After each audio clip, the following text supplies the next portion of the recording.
Hello, it's Dr. Huizenga, the Infidelity Coach, continuing my series on surviving infidelity, questions and answers that people typically ask me.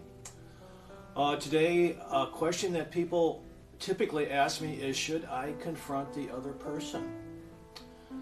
And this is a question that I've done a ton of research on recently. I have had over probably 300 people write me with their stories about confronting the other person, and to be honest, I was quite surprised by the results. I thought that confronting the other person would be a disaster in most cases. That's not what I found to be true. Many people found confronting the other person to be very, very helpful. Now, maybe those that experienced it as a disaster didn't write or didn't respond to me, but I doubt that that's true. So let's take a look. Should you confront the other person? Here's what I found. I found that when a person who really feels victimized, someone who's very nice, accommodating, a pleasant person to be around, first discovers infidelity, that person may feel a terrible sense of victimization and helplessness. And instead of holding back, what some people did who have that personality trait, they confronted the other person. They let it fly and let it fly in very powerful ways. And didn't say very nice things, didn't hold back what they were thinking, didn't break the law, didn't hurt anybody, but at least confronted the other person very strongly. And most people reported that they walked away from that feeling empowered. Not a whole lot was accomplished, but they felt better about themselves. And they moved from this sense of being a victim to, I have a little influence here and it feels good.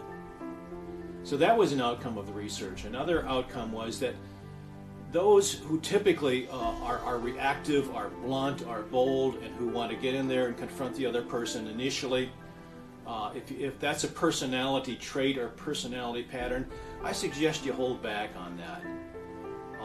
Be a little bit reluctant to use that pattern on the other person. What that may do, if you do that, if you confront the other person with your directness and your power, it may fuel the flames of the affair. You become the person that he and she talk about, and kind of moves them closer together. Here's another tip. Don't expect help from the other person. The other person's not probably going to be accommodating or even be truthful to you, because after all, affair is based upon mistruth, so why should you expect the other person to be truthful or to be helpful? That probably is not going to happen. The exception to that rule is in the kind of affair I call I don't want to say no. Now, if you confront the other person in that kind of affair, the other person may be shocked and may start sharing stories of how your cheating spouse also conned or manipulated that person. And in some cases, the other person and the person that's been cheated upon have become good friends over a period of time. If there's an impasse, if the affair has been going on for a long time and there doesn't seem to be any movement, sometimes it's helpful to intervene by confronting the other person. That really kind of shakes things up. This is especially true for the affair number 4. I fell out of love and just love being in love. That kind of affair is based on a lot of juice, and the secrets form a type of juice that keeps that relationship sparked and going.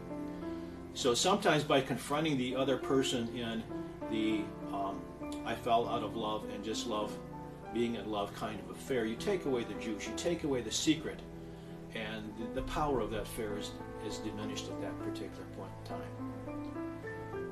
So if you face that kind of affair, that becomes an option for you, and often is a helpful option in terms of breaking up the secrecy and the power of that kind of affair.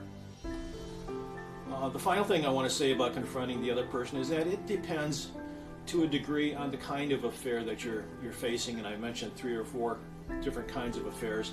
Another one I want to mention is the kind of affair I need to prove my desirability. I highly recommend with the I need to prove my desirability kind of affair, that you are reluctant to confront the other person. I don't think it's that helpful in that kind of affair. Matter of fact, it may be quite harmful, and there are reasons for that that I don't want to get into. Another tip here is, if you plan on confronting the other person, make it a plan. Rehearse what you're going to say over and over in your mind. Maybe practice with someone else. Be prepared.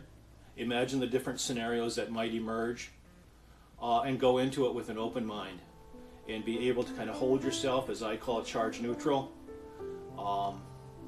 That probably will give you the best results. Again, that often is the strategy I recommend for an affair that's been going on for quite some period of time, and you want to make some kind of shift or some kind of movement in what's happening. If you have more questions about infidelity, I suggest you click the link below. Over the years, I've developed a number of courses, and this specific course will help you focus on the top questions that people ask when they discover infidelity or are extremely confused about what's happening with their infidelity situation. For example, you'll bump into the top 10 questions, top 10 common questions that people ask. I also have an extensive section on the top 10 questions people should ask when confronted with infidelity. And I have an interview that offers specific information about infidelity. So get clarity, get understanding, and get in control of your thinking and your feelings. Click the link below. Also, I would appreciate it if you would subscribe. That would be helpful for me. All right, I'm glad you're here. Thank you. Take care. And I want you to know that this too shall pass.